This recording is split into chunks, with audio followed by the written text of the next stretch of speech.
Test one. Can you hear me?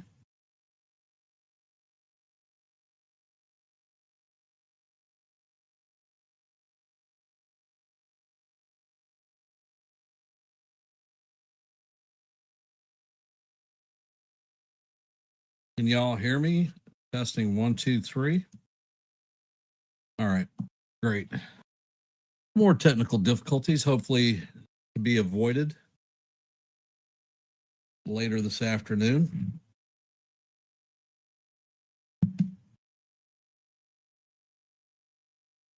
Today, we have 3 games on the hopper for our wild card round. Last night, the Dodgers eliminated the Reds, and that has promulgated a shift in the schedule. Normally, at this time, we would have the Tigers and the Guardians facing up for the first game of the AL wild card, but that game has now been shifted to 3:08. The Padres have been shifted to 5:08, and the Yankees and the Red Sox will be on at 8:08. I will be calling the Tigers versus the Guardians and the Red Sox versus the Yankees play-by-plays this evening. So what we're looking at is we started with 12. Now we're down to 11. 6 teams face elimination today.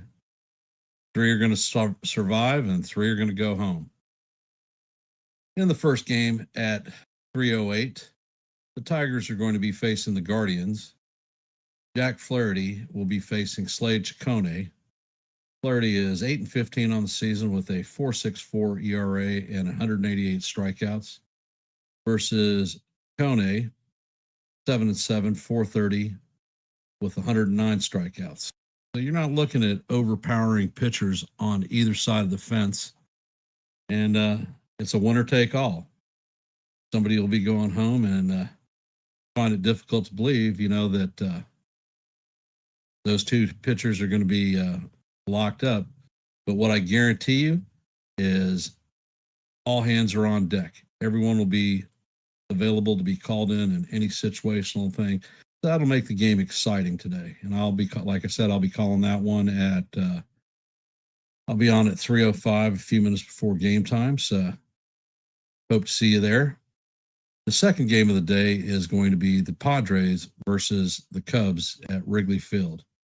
On the bump for the Padres is going to be Yu Darvish, who is 5-5 on the season with a 5.38 ERA, 68 strikeouts. He's been injured most of the season, and obviously he is not up to the snuff where Yu Darvish has been throughout his career. But I think that he will be up for the challenge. He'll be facing off against former Yankee and Pirate Jameson Taillon. Taillon is 11-7 on the year with a 3.68 ERA, and he has 98 strikeouts. I think that one's going to be a gunfight. And we'll go into my predictions here in a few. And in the last game of the night is going to be the Red Sox versus the Yankees at 8:08. All games are going to be on ESPN, so if you don't have access, hop onto the stream and you'll hear at least 2 out of the 3. The Red Sox are going to be putting Conley Early up. He is a left-handed pitcher, 1-2 record, and a 2.38 ERA with 29 strikeouts versus the Yankees' Cam Schlittler, who is 4-3 with a 2.96 ERA and 84 strikeouts. So that one, the fate of the Yankees and the Red Sox is going to start off with a pair of rookies. Things to keep in mind in that particular game. Today is Garrett Crochet's throw day.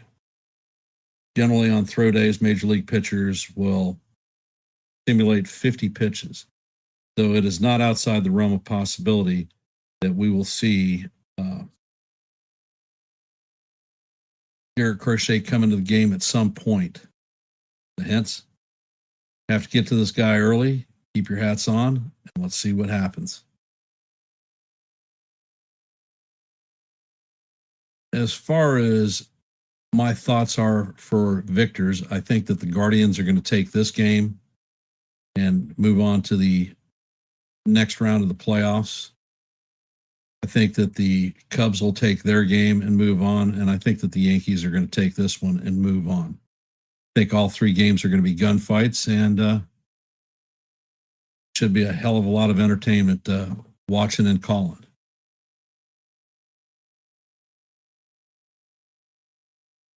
Before we go any further, since I've been yapping for a few minutes. Hey, AD, welcome to the stream, Jonathan. Before I go any further, if you could, please hit the like button, share the channel out, and if you're not a member of the Yankees The Ugly Truth family, please consider subscribing.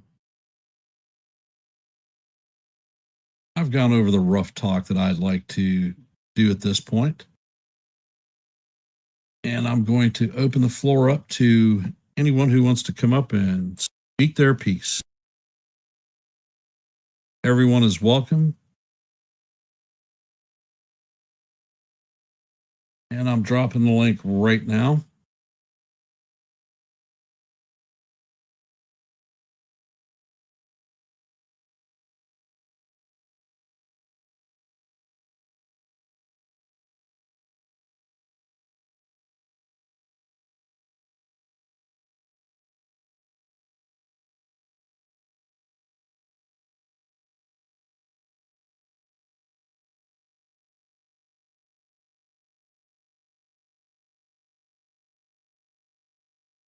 We have the Mariners and the Blue Jays waiting in the wings to see the results of tonight's game. The Phillies already know that they will be facing up against the Dodgers, and the Brewers are waiting for the final results of the Padres and the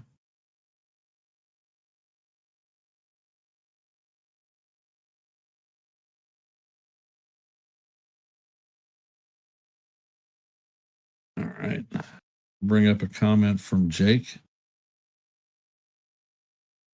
Yeah, and I am baffled as the decision to start Cam over Heel doesn't make sense to me when Cam has struggled against the better offenses and Heel has been lights out this season against the Sox. Honestly, Jake, I don't think it matters who starts. I think everybody is available. And if Cam starts to struggle, I would not be surprised to see Heel come in right off the bat. All right, we have our first taker of the day. I'm going to bring Jonathan up. Hi. Jonathan, welcome to the stream. Thank you. About the Gill comment, I mean, it's possible that. Do you see a possibility of Gill coming out of the bullpen? I do. Yeah, I think. I don't think this type of game you can play safe. You have to use everybody you have available to you. You have to do everything you can just to win this game. We haven't seen the lineup. I expect a very similar lineup to the last two games. Well, but Rice has to be in it. Where do you think he starts at? I think he's at first base. Well, you have Early, who is a left-handed pitcher. He is he's got 6 pitches in his repertoire. 3 main ones that he fires is a 94 mile an hour fastball. He throws a slider and a curveball. Those are his main 3 pitches. He's got 3 more that he can rely on. And looking at his numbers on Baseball Savant, he has real good numbers for movement on all 3 pitch types. I think that today's lineup is probably going to be more a lefty-centric roster. Where you're going to see most likely Caballero starting in place of McMahon up front. Think that Goldie will probably end up starting. And I'm not sure if Wells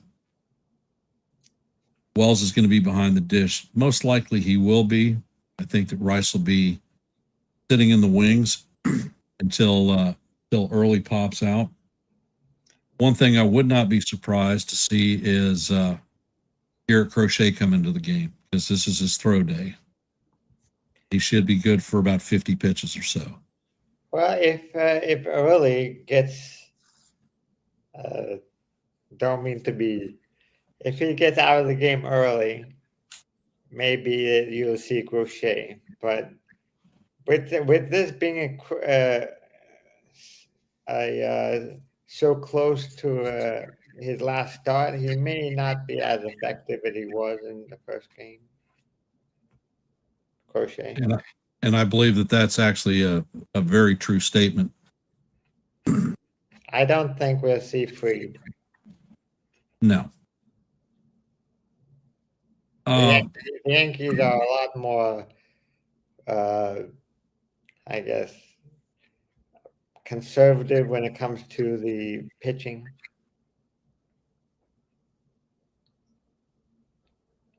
Well, I mean, one of the things that I looked at from yesterday's game, Cora is not hesitant on pulling a starter. He pulled Bayo in the third inning when, I mean, he pitched what, 2 1/3 innings yesterday before they brought the pen out. Well, that's one thing that I think Boone has to do more of. He can't be afraid when his pitcher is struggling. He can't be afraid just to pull the pitcher. I think that's what happened in game one. You know what? Game one. Jake is absolutely right. I forgot that Heel is not on the roster. He's obviously not coming in. Hill is not on the roster, no. Hill pitched the day before.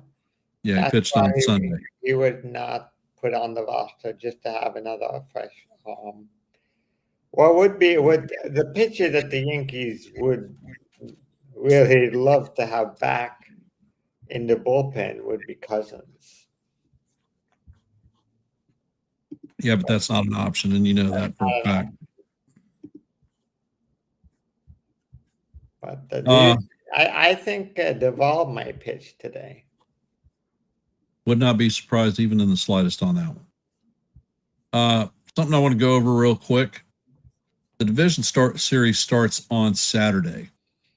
The first game in the ALDS time isn't solidified. It's either going to be at 1:08 or 4:08 on Fox.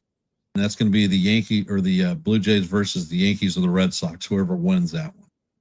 So you've got a few days to adjust your rotation to where you want it to be. On Sunday, October the 5th, the ALDS game 1 and game 2. Actually, let me finish Saturday. NLDS game 1, the Brewers versus the Cubs or the Padres will be at 2:08 or 9:08 on TBS. Game 1 for the Phillies and the Dodgers will be at 6:08 or 6:38 on TBS. And then the final game of the day is going to be the Mariners versus the Guardians or Tigers at 4:08 or 8:38. And that one's going to be on Fox also. So Fox is carrying the American League half and TBS is carrying the National League.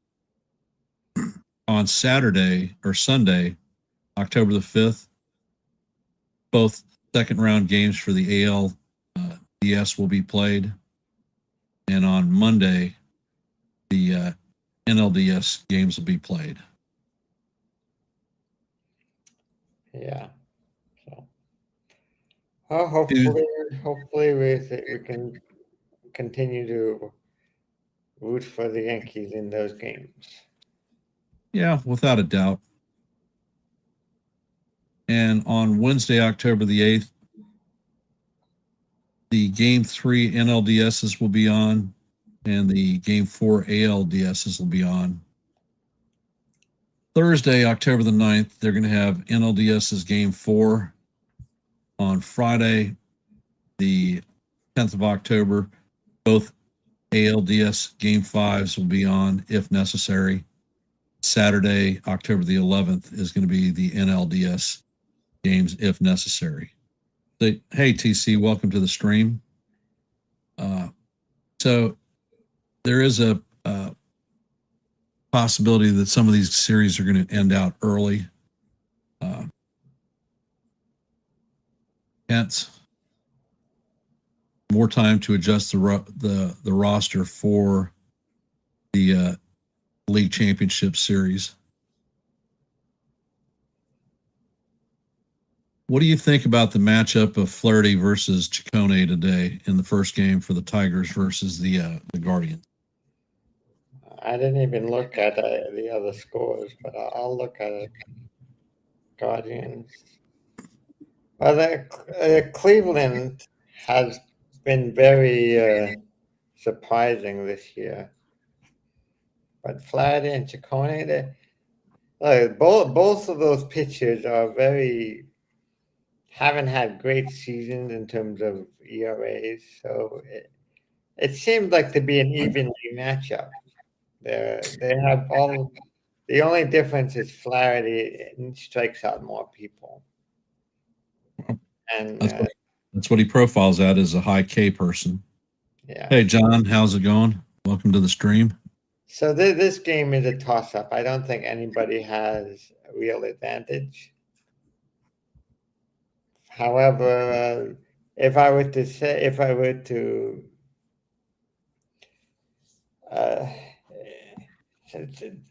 in both directions, Flaherty's job and Detroit's job is to keep Kwan and Ramirez off the bases. If they do that, I think they have a very good chance of winning. And for Cleveland, I think if they shut down Carpenter, Green, and Baez, they have a good chance of winning. Baez has been hitting the lights out of the ball in the postseason. He had 2 hits on the first in Game 1. He had 2 hits in Game 2, and has accounted for most of the Tiger runs that they've had in one form or another. Hey, Real Bill, welcome to the stream. And for those of you that are out there, if you haven't, please hit the like button, share the channel out. And if you're not a member of the Yankees The Ugly Truth family, please consider subscribing. I will tell you what, from yesterday's game, as I was calling play-by-play, the Tigers brought out a series of bullpen arms.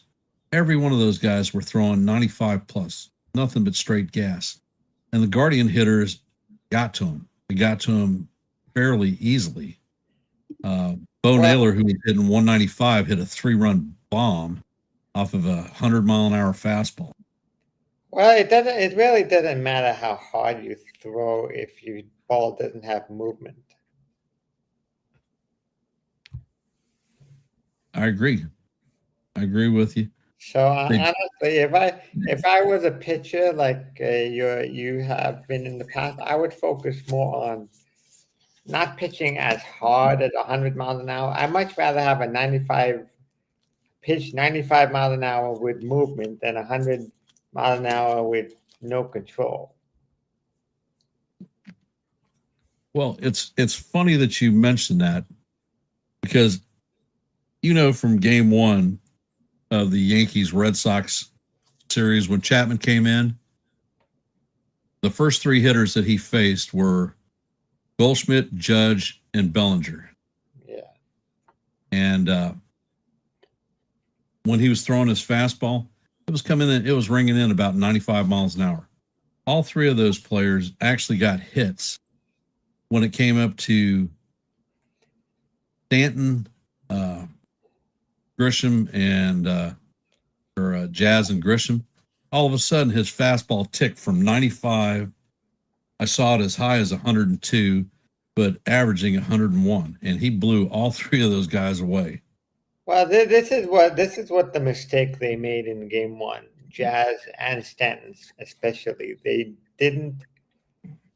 They were too aggressive in the early pitching. They didn't let Chapman pitch, and they didn't see the ball. They just were there swinging, and that's something I saw that I didn't like.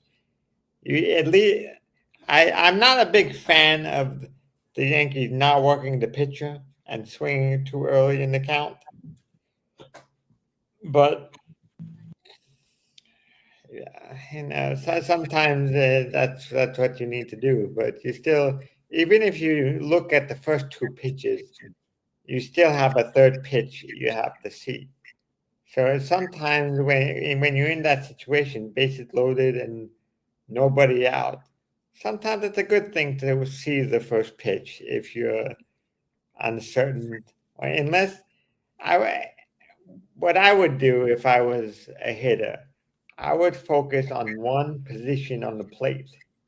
If I don't see a ball in that position, I'm not swinging. And I want to see how the pitcher pitches me.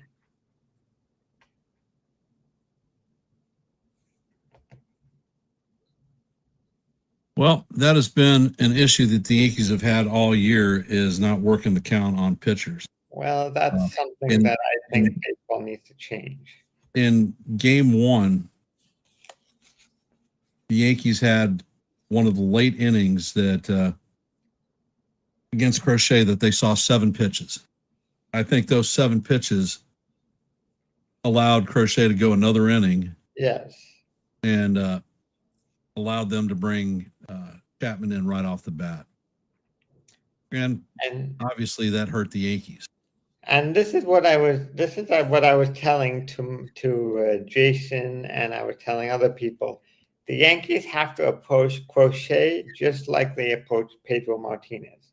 They have to make him pitch, make him throw a lot of pitches, even try to foul off the ball if they can't reach it, and get him out as early as possible. When you have 7 pitch innings, you can't do that. All right. And a comment from AD. I hope Stanton and Judge come alive tonight. Yes, the Yankees need to work the count. Well, Stanton hasn't gotten a hit in the postseason yet, and everybody's waiting for him to come alive. And Judge is hitting 500. He just hasn't hit a bomb yet, and I'm all right with that. No, I don't think. I'm sorry about my eye. I don't think Judge necessarily needs to hit a home run. He just needs to get on base. Look, I'd much rather Judge hit 500 with 0 to 2 home runs and have a 150 batting average and 5 home runs. Because you at least get, if you have a higher batting average, you at least have the opportunity to get on base with and have another person hit you in. Wholeheartedly agreed. I think that the Yankees have to improve drastically on situational hitting and cannot rely on the long ball. That's what I think as well. And the problem is, especially Stanton, when he's on base, he's only focused on the long ball. I saw yesterday, he has the whole infield shifted for him to pull. If he can look at an outside pitch or bring his hands closer to his body when he swings, he can easily just pop it into right field for a hit. That's another thing that baseball, specifically the Yankees, need to try to do, is hit to the opposite field, especially when the other team is shifting on them. Well, one of the things that the Yankees do, and I bring it up in every play-by-play, is that the Yankees shift on Story and Bregman both, and it is amazing that they haven't recognized that these guys both hit to all fields. And when the right side is completely opened up, what do? They punch a single right into the freaking right side of the infield. Well, that's just bad managing then. Well, I've been calling it for the last 3 series, and Send an email to Cashman saying, "Hey, I'm seeing this. Why doesn't your analytics department say, these guys you don't shift on, leave them where it is, because these two hitters do not hit, do not pull the ball, even well, though Story got a home run." I wish I had that type of influence, but I neither work for the Yankees nor do they take my emails. So Yeah, I'll just have to bitch from the sideline. this is just a fan from a fan perspective. And let's see. Billow says, with the kid Boston is pitching tonight, we need to get an early lead because Crochet is going to come out of the pen tonight. This is his normal throw. Yeah, I brought that up earlier, Bill. He'll be good. Crochet will be good for about 50 pitches or so. So I think they're going to ride that wave as long as they can. Yeah. Although I think the Red Sox are going to play a dangerous game with Crochet because the guy is now 70 pitches over his red line. Most he ever pitched in any one given season was 145, 146 innings, and he is well into, I think, 213, 212. And normally you only bounce 40 innings. Well, this is another thing that got Cole injured, is he was pushing too hard in his offseason. If Cole just, I think if Cole just rested maybe 2 months and picked it up after the new year instead of almost immediately, he may have missed an injury. Could be. But I'm not his trainer. I don't know what his normal routine is. And if it's something he's done his entire career, those habits are hard to change. But I think he mentioned that he in this past offseason, just before the Tommy John, he went to his usual routine earlier than he normally would, and that's one reason why he thinks he may have gotten hurt. Okay. At least that's what I heard from the reports. I'm not. I'm no way connected to Garrett Cole and what he does in the off season. Okay. I have dropped the link once again. Anybody else who may feel like coming up and speaking their piece, you are more than welcome. What are your thoughts on tonight's game? Well, I think the keys for tonight's game for the Yankees are going to be that Cam has to pitch in front of hitters. He cannot get behind and start walking the farm. These guys are too fast and they will run. And if Wells is behind the dish, he's not that great at throwing out stealers. I don't think that Schlittler is that great at holding runners. That could be a recipe for disaster. Yankees have to play a clean game. We cannot give these guys extra outs because they will take advantage of it. With regard to the bats have to be patient. They have to take patient at bats. Cannot be making those 1 and 2 pitch outs. Imperative that they avoid that. I think Boone's roster or lineup is going to tell you where the team is focused, because we have a young left-handed pitcher coming out, and the Yankees have hit left-handed pitching fairly well this year. I think we have the best record against left-handers in baseball. My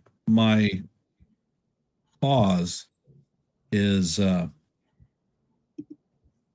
Schlittler is done, where do you go next? I don't know. I think the Yankees will go as far as they can before taking him out. But I mean, I don't remember if Duvall is on the roster. But Vol is on the roster. yeah. I honestly do not want to see Luke Weaver pitch. He's scared. He's the one that scares me.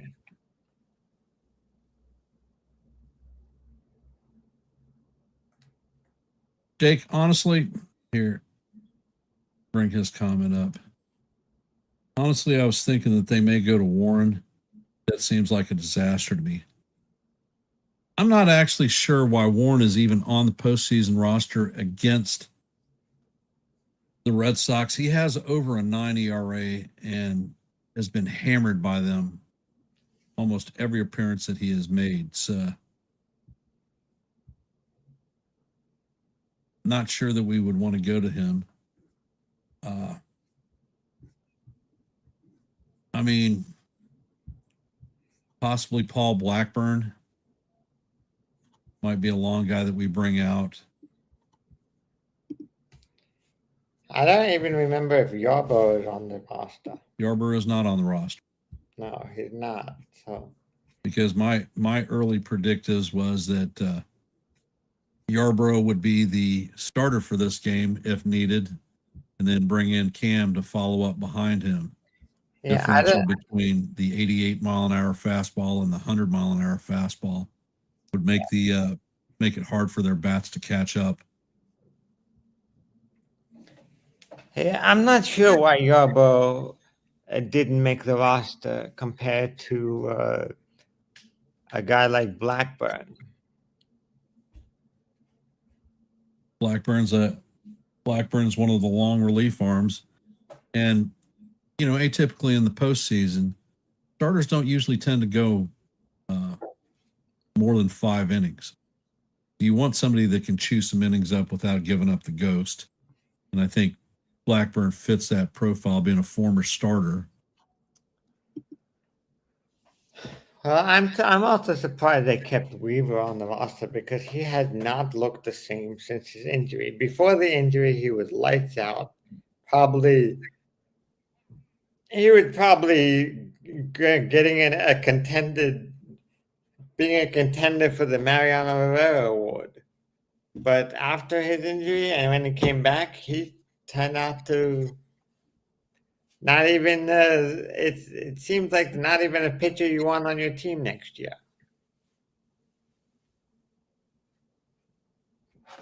All right, comment from Real Bill P. And we agree that Cam isn't ready for prime time. Have you changed your opinion on this? I haven't. No, I haven't. I haven't changed my mind on that. I would have much preferred to see him out of the pen, coming out throwing darts, as opposed to being a starter against a team who slap hits a lot and tends to foul pitches off. Who would you have preferred to start? Today's game, like I said, Yarbrough, but he's not even on the roster. Well, Yarbrough. Yeah. And with the absence of Yarbrough, it wouldn't have been Warren.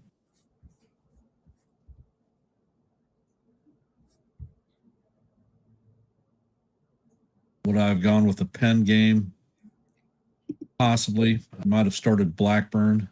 Maybe Lewis Hill. Start Hill. He's not on the roster either, so that's not an option. I never understood why Hill was not on the roster just as a option out of the pen. Hill's throw day would have been yesterday, so he would have been available to throw 50 pitches. Like I said, Yarbrough would have been my first choice to start tonight's game. Crafty left-hander. He faced the Red Sox twice this season. Once he held him down very well. The second time he got hammered. But when he got hammered, he went on to the IL the next day and was gone for several months.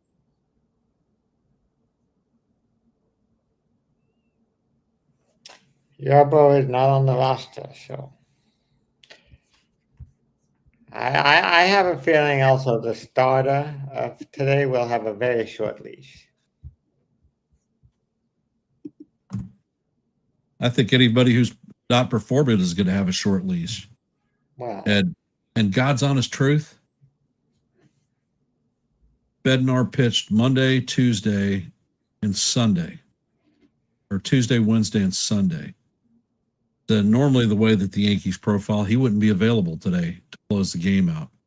Although I suspect that if push come to shove, he may actually be out there.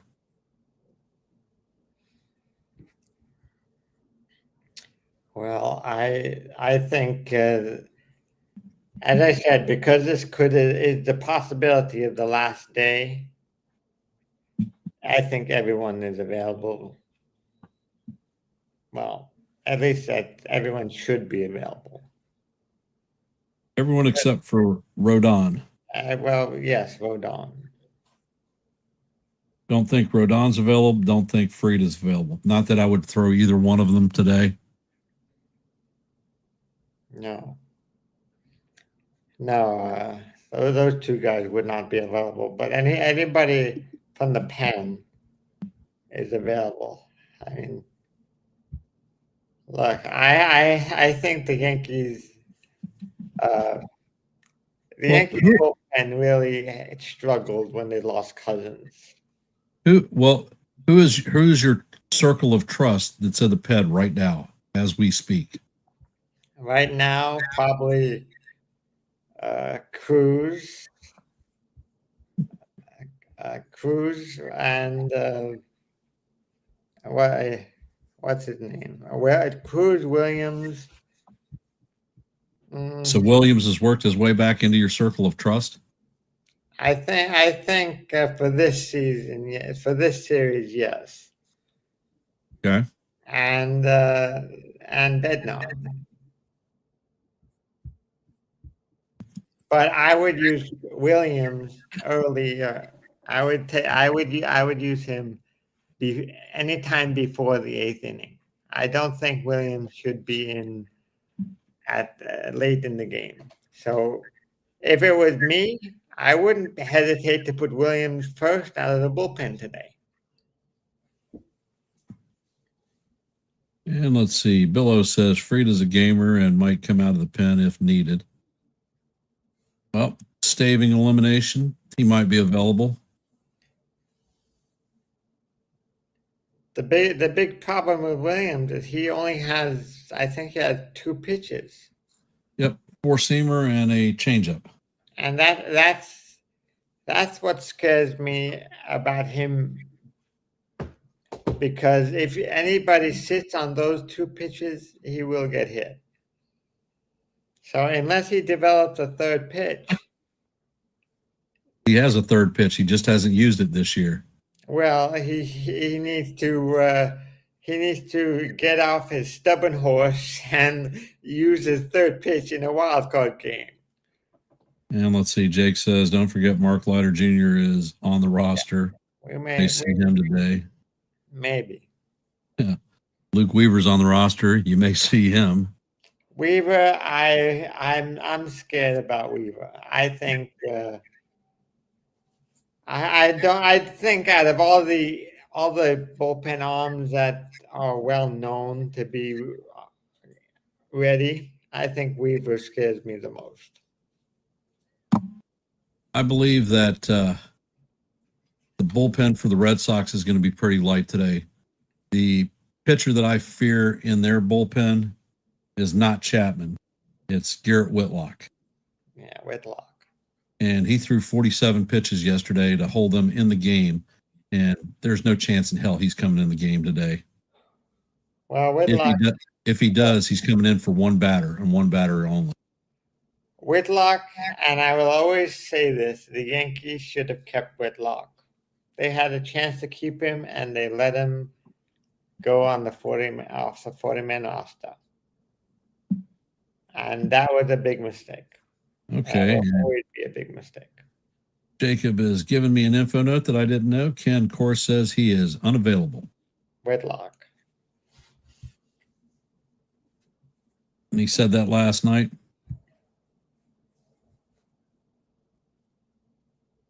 Hey, Beagle Dad, how you doing? Well, those of you just hopping in the stream, if you could, please hit the like button, share the channel out. And if you're not a member of the Yankees The Ugly Truth family, please consider subscribing.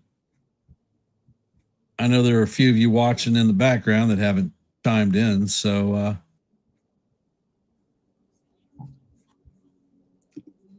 drop a hey and let us know that you're here. And I'm going to drop the link once again. So anybody sitting in the background, if you want, pop up.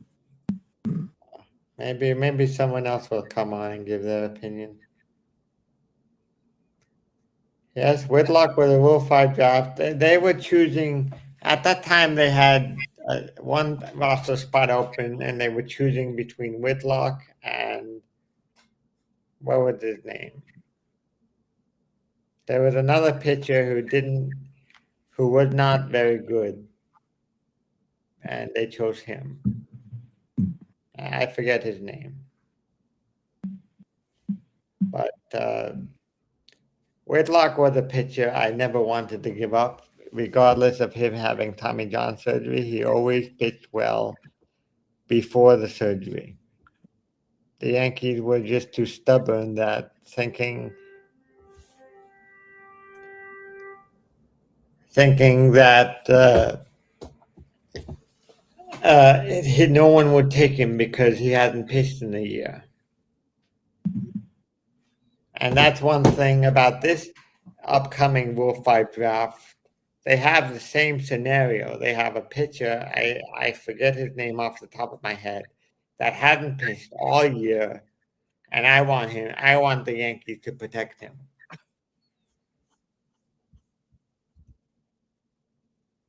This year's Rule 5 draft will be quite a the Yankees system will be plucked. Let's put it that way. Well, let's see. Jake says Cora was managing to win the game, but in hindsight, it was probably a bad idea using Whitlock for that many innings since he ended up going to game 3. He was playing to win and went all in, and it didn't work out for him. How many players were traded for Boston who were former Yankees? Well, there are a boatload of players that are former Yankees, not necessarily traded. On their roster, they have Rob Refsnyder, former Yankee. They have Carlos Narvaez, who we actually traded. They have Garrett Whitlock, who was picked up in the Rule 5. They have Wilson, who was a former Yankee. Jacob Wilson as well, yes. I remember him. He did a couple of stints with the Yankees and ended up. They have Richard Fitz, who they traded as well. No. He was traded. They have Greg Weissert, who was also traded from the Yankees. The Red Sox have 5 or 6 former Yankee prospects. And that includes Whitlock. And let's see, Billo brings up a comment.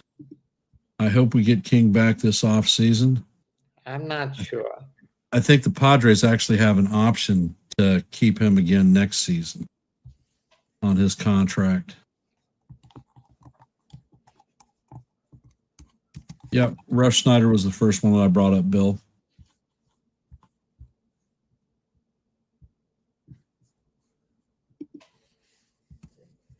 So, I mean, there are a boatload of ex-Yankees on that team. They tend to do well against us, as do all former Yankee players. Tend to kick us in the ding-ding. Yeah, the Padres have a $15 million mutual option. Okay, so they could end up holding him again this season, or they could mutually agree to be put together. And if King was available in free agency, would the Yankees really bring him on board as a starter with what we have coming back and what we have down there in the minors? I think that Green would probably end up pulling at least a $20 million contract per year.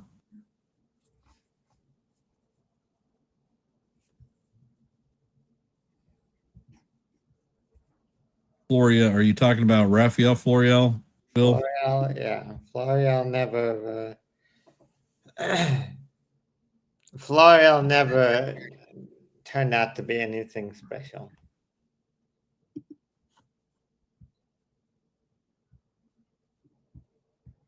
I mean, I think tonight's game is going to be a gun shoot. I think that you're going to see things that you probably didn't anticipate. Is Rosario going to be in the starting lineup tonight? I don't know. Is Jazz going to be? Is Caballero going to be? McMahon? Those are some of your pivot points. I think the outfield I have is a feeling locked. Caballero will be on the bench because of his speed. I think he'll be more valuable as a pinch runner, especially if Stanton gets on the bases late in the game. Well, I would tend to think that they would use Dominguez in that role. Yes, that's also true. Hopefully, we will be positively surprised, bro. Hopefully. Well, I guess next on Thanksgiving you can cheers with a bottle of wine.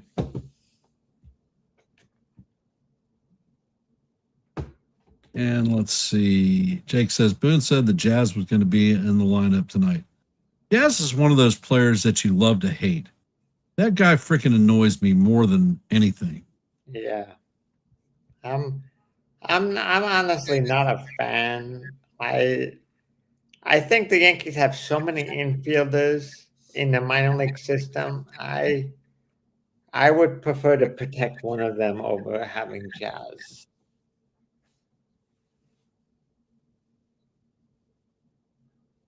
But back to tonight's playoff or this afternoon's playoff games. How do you feel about Darvish going up against Tyone in the Padres versus the Cubs game? Darvish, Tyone. I really haven't thought about the Tyone. Tyone is another former Yankee. Yeah. I haven't really thought about any other games this today, but the Padres, after trading Soto, have really surprised me. How so? I thought they would. I thought they were going to be. I thought they would be ready for next year rather than this year. I thought they were a year away. Well, the thing that the Padres have that you have to remember, AJ Preller came out of our organization in New York. And as the GM for that team, he has no fear of trading anybody.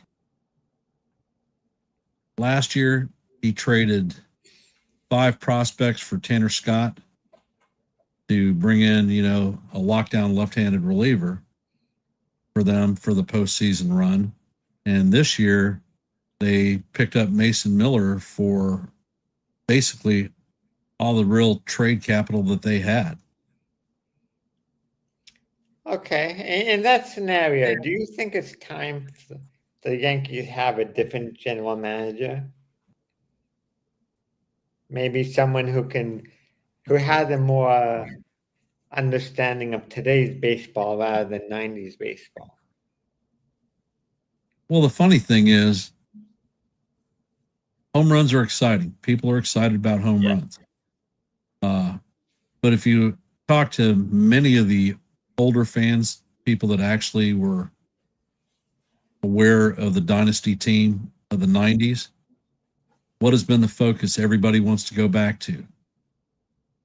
Getting away from the home runs and pulling more situational hitters, small ball type of players. Yeah, I'll tell you one thing about the 98 team that most people may not know unless you look it up. Nobody had 30 home runs, and 6 of the starting lineup had an average of 290 or higher. I did know that.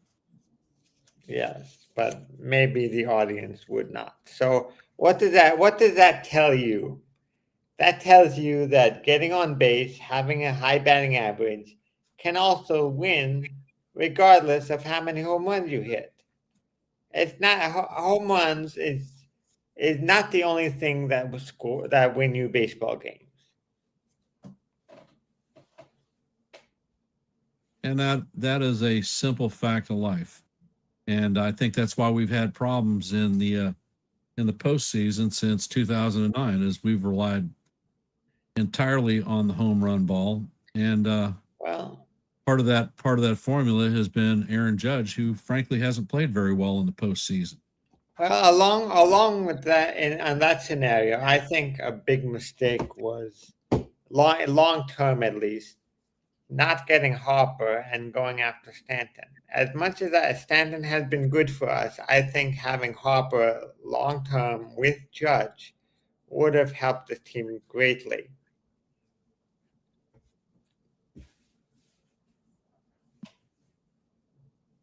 Do you think this team may have won if they chose Harper over Stanton? I don't know. Can't really assess Harper because of his extensive injury history.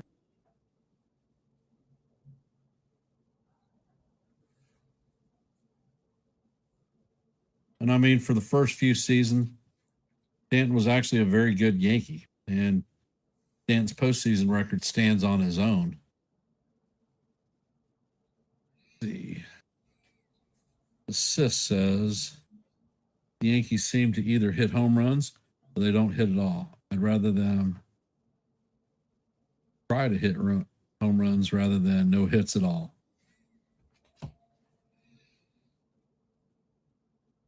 The problem that you run into in that scenario is when you come postseason time, you're facing the best pitchers in the league, and the best pitchers don't tend to give up the long ball.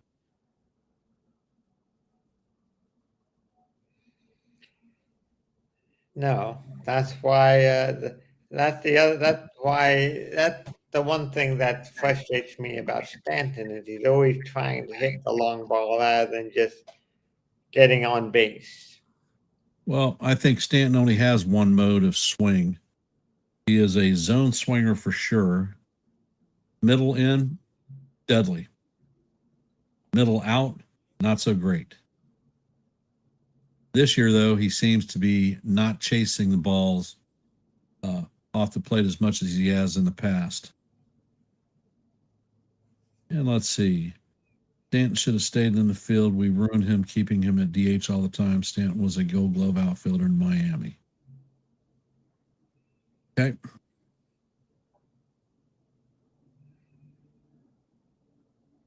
Well, I also think his legs gave out because he never, even when he's running, he's not running with a lot of determination,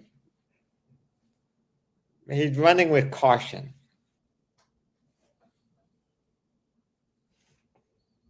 Well, I mean, you look historically, he has gone down with hamstring injuries almost every season. I mean, this season he started out with elbow issues. That's why I think he's running soft now. Yeah.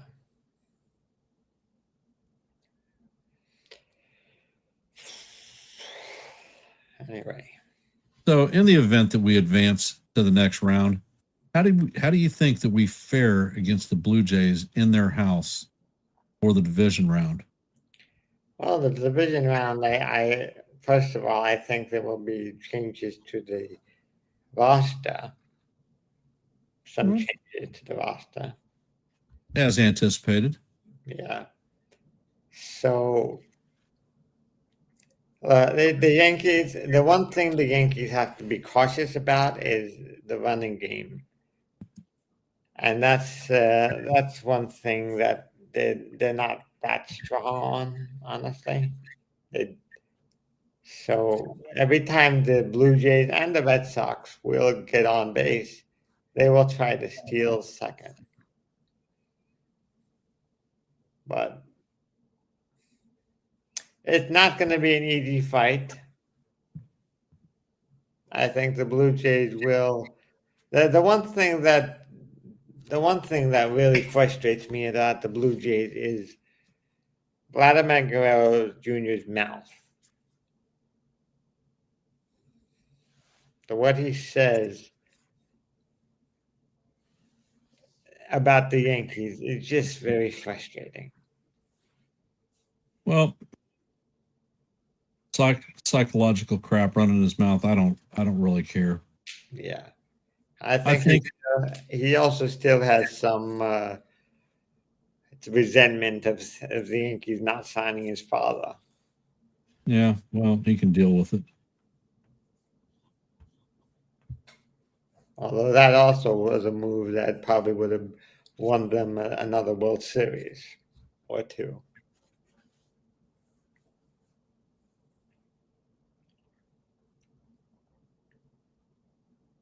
I think that Heel will be back on the postseason roster for the divisional series. Career-wise against the Blue Jays, he's 1-1. He's seen him 4 times as a starter. He has a 4.34 ERA and 21 strikeouts. His last appearance, he saw him in September, and he held him down pretty solid. Went 6 innings, only gave up 1 run, 3 hits and 4 walks, which has been the Achilles heel for Hill. But he only struck out 1 batter. So I think he was concentrating more so on location than he was trying to overpower people. And towards the latter part of that game, he was bringing up the 97, 98 mile an hour fastball when he knew he was coming out. Yeah.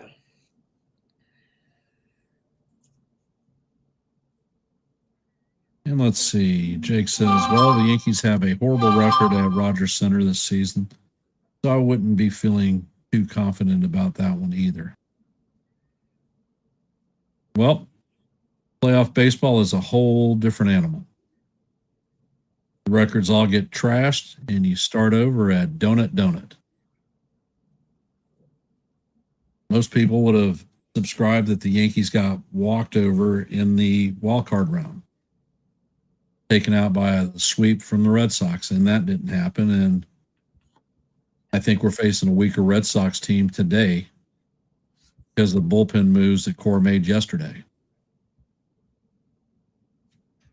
All right, folks, we are coming up on the hour mark. Yeah. I'm going to drop the link one more time for anybody who wants to come up.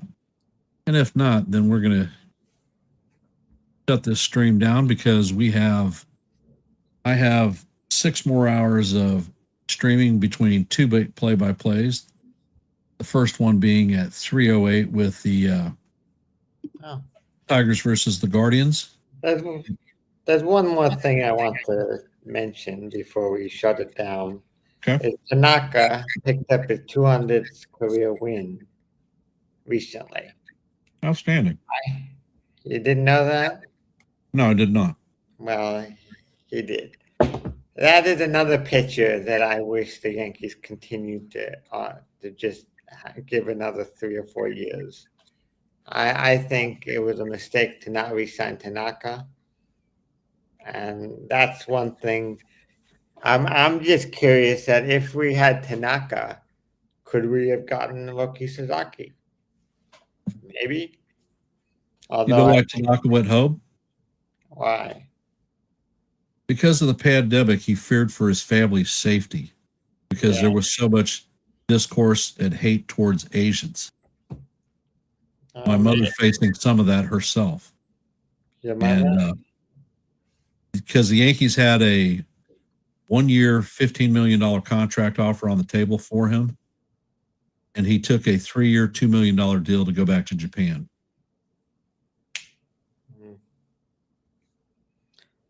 Wow. So people in general caused that separation of Tanaka with the Yankees. So that came from New Yorkers. Yes. Wow. I wasn't aware of that. Yep. As a matter of fact, New Yorkers cost the Yankees Cliff Lee also. Yeah. I mean, it's not an isolated incident. I think from what I heard, they insulted his wife. Yep. I mean, why don't aren't they New Yorkers are happy when the Yankees win? Why are you blowing away your good players? I think look, I don't know. I am not one of those people, even though I am in New York. I would welcome Tanaka and Cliff Lee if they came back to the Yankees. But And comment from Real Bill, you are absolutely right, Ken. My Asian neighbors went through pure hell during the pandemic. well, this is coming from the very top of the country, also. Anyway, that's not a subject to talk about. Oh, not today. All right, folks. Since I have no other takers to come up, we're going to shut this stream down. Thank you. I want to thank Jonathan for coming up and participating in our open panel. Wish more of y'all would have. However, I know that some folks are at work and can't participate and whatnot, so I understand that. But I will be back on at 3:05 this afternoon to call the Tigers and the Guardians elimination game. And I'll have a short break. And after that one, I will be on at 8:05 to call the Red Sox Yankees elimination game. So stop in, drop a like, say hey, and listen to a little bit of baseball. Appreciate y'all taking time out of your busy day to support the channel. And before I shut it down, if you haven't, please hit the like button, share the channel out. And if you're sitting in the background and you're not a member of the Yankees The Ugly Truth family, please consider subscribing. And let's go Yankees, and we'll see you in the funny papers. Let's go Yankees.